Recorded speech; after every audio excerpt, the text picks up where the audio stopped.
open the page. I don't want to hear you say that. Put that umbrella around once, take it off you. Warum?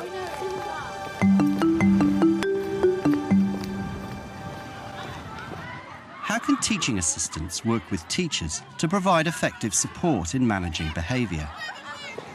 John Bailey has come to work with a higher-level teaching assistant at Bishop Stopford School in Enfield.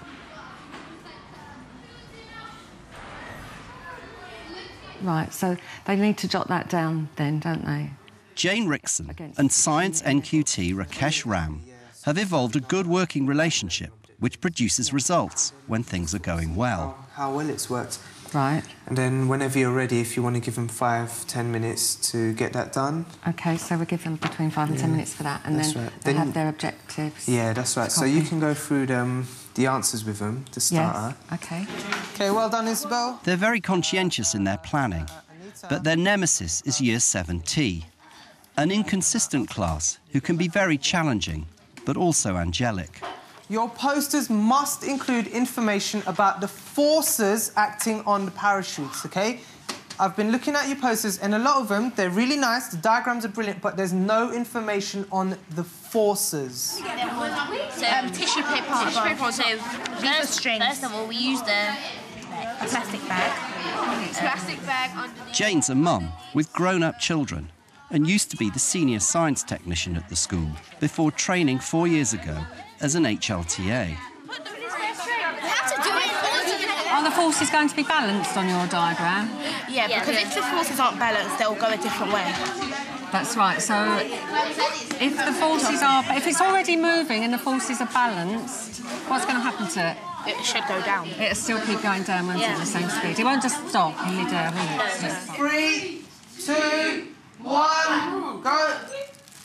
Impressive, well done. If 10 was very good, if 10 was that lesson, whereabouts are they most of the time on a scale of 0 to 10?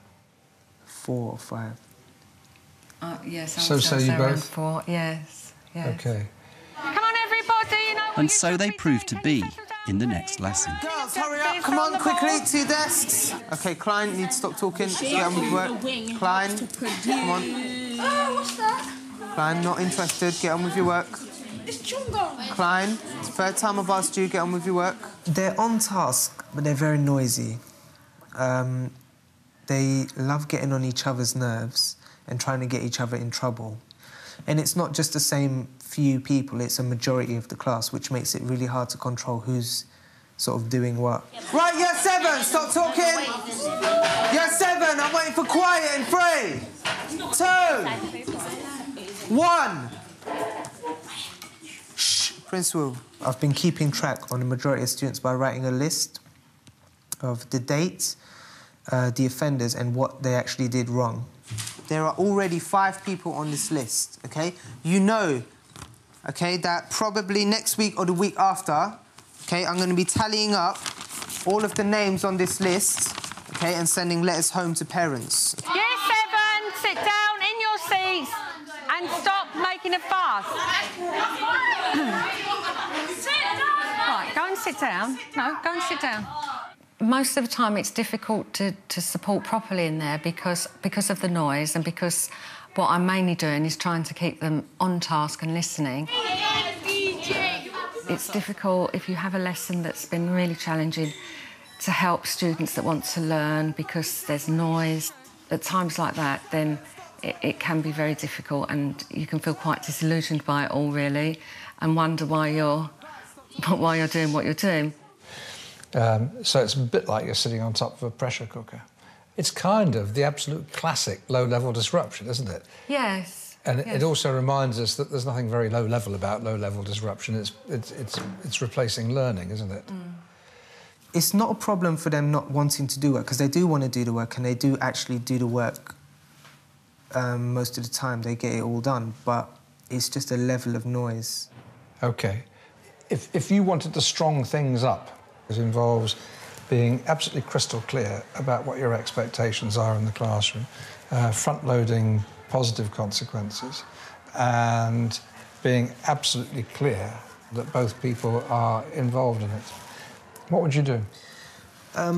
Personally, what I'd do is I'd have a good box and a bad box, and I'd say, right, everyone who's...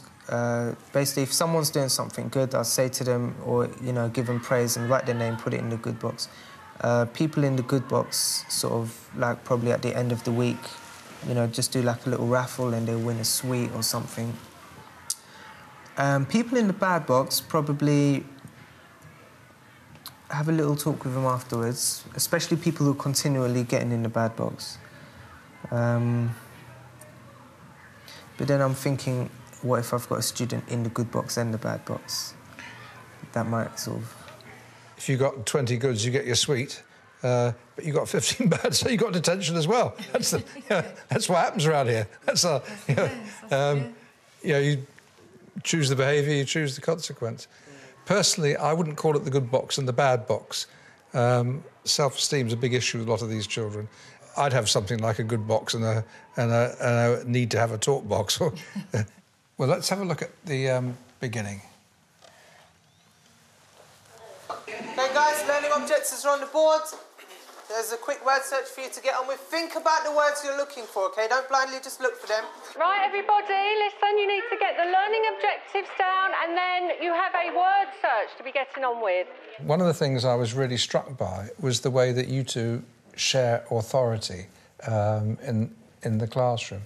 Is that a result of deliberate decision, or is it something you just do? I think it's just something that's just happened, isn't it, really, I think? I mean, we never sort of undermine each other. We're just, you know, I tell the kids that she's just like a second teacher, really, you know. You see, I think it's quite striking what you two do. In fact, let me just plunge forward away. I know exactly where I want to get to. Okay. Now, this is really striking. In fact, you hardly see it, as they say on the television. You're circling the room, and we'll find out what you're doing in just a minute. And you, Jane, are up at the front doing some teaching. I want to see who can fill in the missing spaces in these passages. Hands up only. We can use this to reduce friction. Yes? Lubricants. Lubricants, well done. Can you tell me how lubricants work? It makes your hands slippery. So... Makes it more slippery, that's right. Very good, well done. I think we're getting a little bit more tricky now. If you think, if you're pedalling along on your bicycle and you put your brake on suddenly, what is the force that comes into operation that is going to slow you down? Yes. Friction. Friction, well done. There are several things going on here. One is you're displaying quite a lot of subject knowledge. Secondly, I think you'll agree she's pretty good at it, teaching in a clear and engaging way. And thirdly, it's now absolutely clear that authority in the room belongs to two people. Talk to me about that. How did that... because it's unusual. At the beginning of the day, we plan about what's going to... You know, if I'm in Rakesh's lessons, he'll tell me what we're doing, and he'll show me his lesson plan, and I'll say, well, would you like me to do this part, or would you like me to... You know, whatever I see down there, and with Rakesh's agreement, because it's always, you know, under the guidance of the teacher. If I had to ask you what's good about it, what would you say? For personal satisfaction, because I really enjoy that, and I get much more out of the lesson the more that I've contributed to it. That's it. So that's making it more interactive, isn't it? Yeah. From the students' point of view, I think they look at me as somebody they can ask for guidance, as somebody that knows the subject. Yeah. So this is it, you've got a mass in there, have you? Yeah. And I have a sneaking suspicion it's about a change of face and a change of voice. It sort of gets their attention back again, I think. Rakesh, but from your point of view, what's good about it? Gives me a bit of a break, to be honest. OK, guys, you should have thought about this. Just all you got to do, what you got to do... It enables me to sort of, while Jane is teaching, to sort of go to the more disruptive kids and just stand by them, you know, just to sort of make sure that they're on task and they're listening. I like this sharing of authority.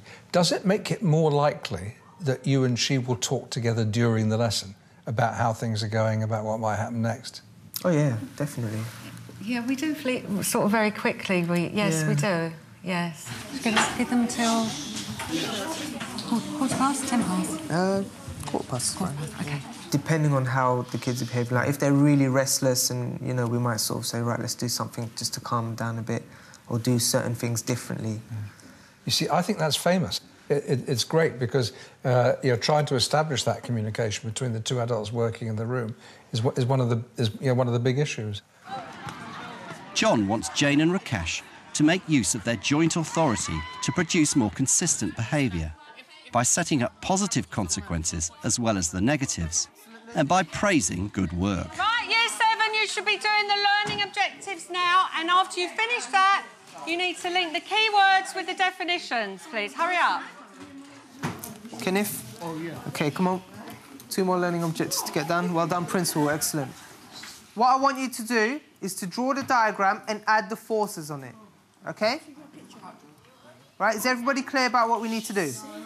Right, OK. Shh. 1 sec. You've got 5 minutes, OK? That is 1 minute per diagram, an additional minute to think. All right? Don't forget to tell them that's a brilliant working silence, Year 7, really pleased. So you're nailing, it's called catching them being good, so you're nailing the behaviour when they're doing it. Right, there is some talking in the front row. I don't believe that you've finished yet. You were doing extremely well a couple of minutes ago. Right, this is the level. Shh. This is the sound level that I want, OK? This is a good sound level, right? You got a picture on my hand. Let's see your picture. That's one. We're talking about measuring and heaviness, OK? We're starting to build up a nice little picture here. Klein said something absolutely brilliant, OK? Klein, could you say it again? Everyone, I want you to listen to this. Nice and loud, Klein. Like, if you're holding something heavy and you drop it, your gravity will be pulling it down faster. Excellent, brilliant. This is fabulous. Let me have a look. Very good. Very nice handwriting too. That's excellent. Thank you. OK, so you need to get this written down. This one is lovely. Let's have a look. Oh, thank you. Let's have a look. Very good. You've got everything down there, yeah? Excellent. And I read the forces that are being used as well. Yep, everything's there. That's excellent. Right, see you later, guys. Khalil, well done. Excellent.